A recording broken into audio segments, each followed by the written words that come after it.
The Man Who Died Yesterday. In the vast, sun-drenched lands of Somalia, where the earth was often cracked and thirsty, lived a man named Igal Shidaad. Igal was a nomad, and like all his people, his life was entwined with the rhythms of the seasons and the needs of his livestock.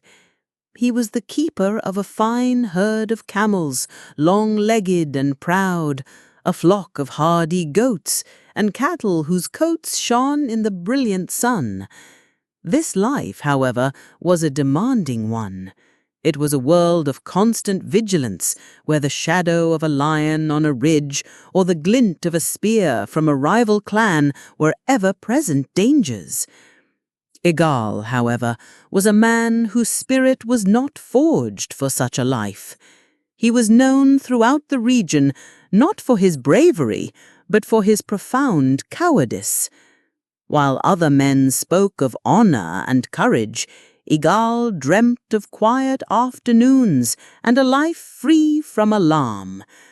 The low growl of a predator in the night would send him burrowing deep into his sleeping mats, and the mere rumor of a skirmish was enough to make his stomach churn with fear.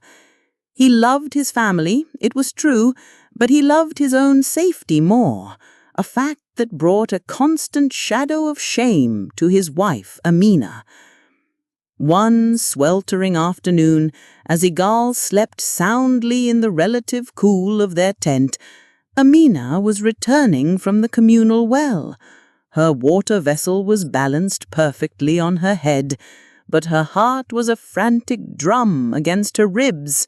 The women at the well had spoken in hushed, terrified whispers of a war party from a rival clan spotted just beyond the valley.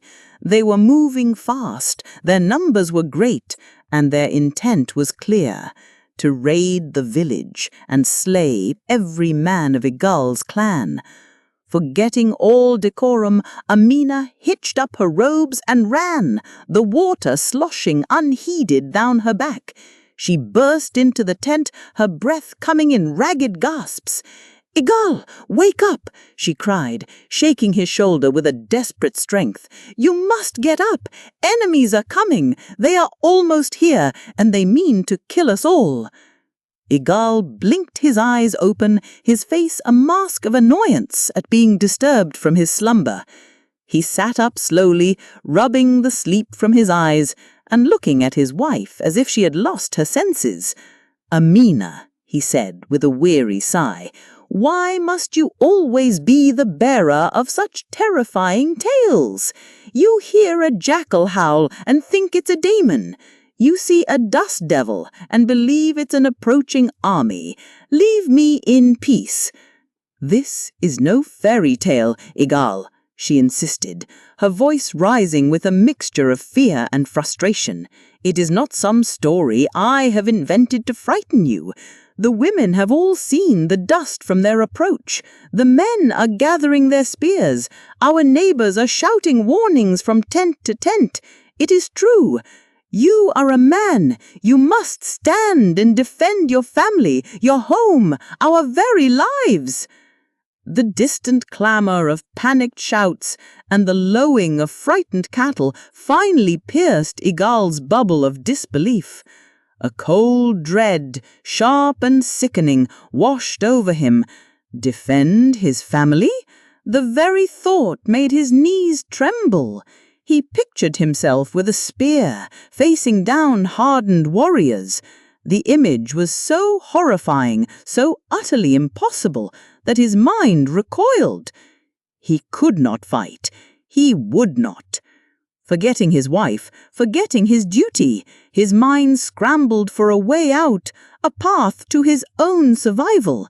As the screams from the village grew louder and more distinct, a desperate, foolish idea sparked in his cowardly heart. It was, he thought, a stroke of pure genius. "Quickly, Amina," he ordered, his voice the high-pitched whisper. "Get the large sleeping mat, roll me up in it, and place me in the corner. When the enemies arrive, you must be weeping. You will tell them that your husband has died."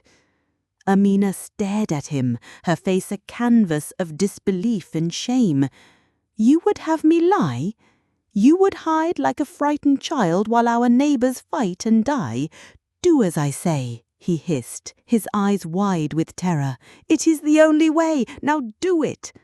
Heartbroken and ashamed, but seeing no other choice, Amina did as he commanded. She rolled her trembling husband into the thick woven mat and dragged it to the darkest corner of the tent. Then she sat by the entrance, trying to summon tears for a husband who was not dead, but merely hiding from his own life. Her sobs were weak and unconvincing. From inside the rug, Igal's muffled voice complained, "Please, cry louder. Put some feeling into it. How will they ever believe you if you sound like you are merely tired?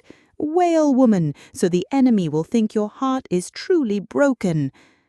At last, the heavy, thudding footsteps of the enemy warriors stopped outside their tent.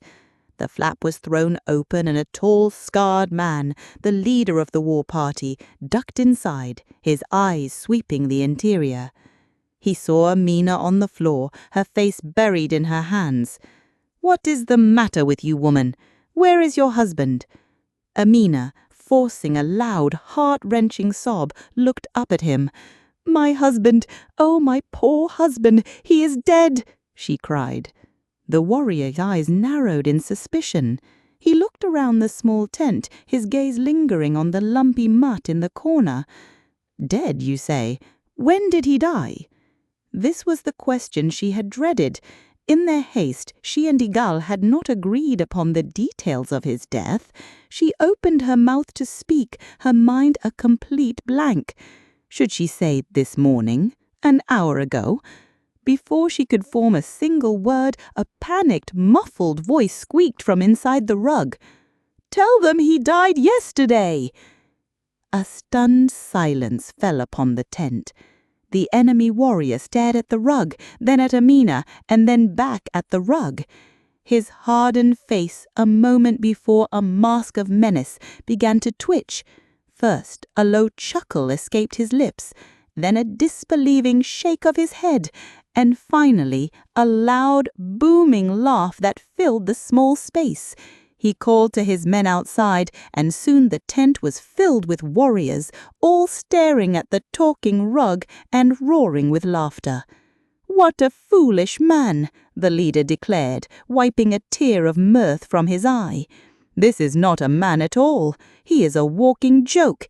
He is already dead to the world of the living. Let him live in his shame." With renewed howls of laughter and scornful remarks, the enemies departed, leaving Igal's home untouched, deemed too pathetic to be worth their anger. Slowly, shamefully, Igal unrolled himself from the mat. He could not meet his wife's eyes. The news of his cowardice spread faster than fire through dry grass. From that day on, he was no longer known as Igal Shidaad, the herdsman. He was Igal, the man who died yesterday. And so, the story serves as a stark reminder. It is always better to be a strong man who stands to protect his life and his family. For if you choose the path of the coward, people will not see a man at all. They will only see a dead man walking.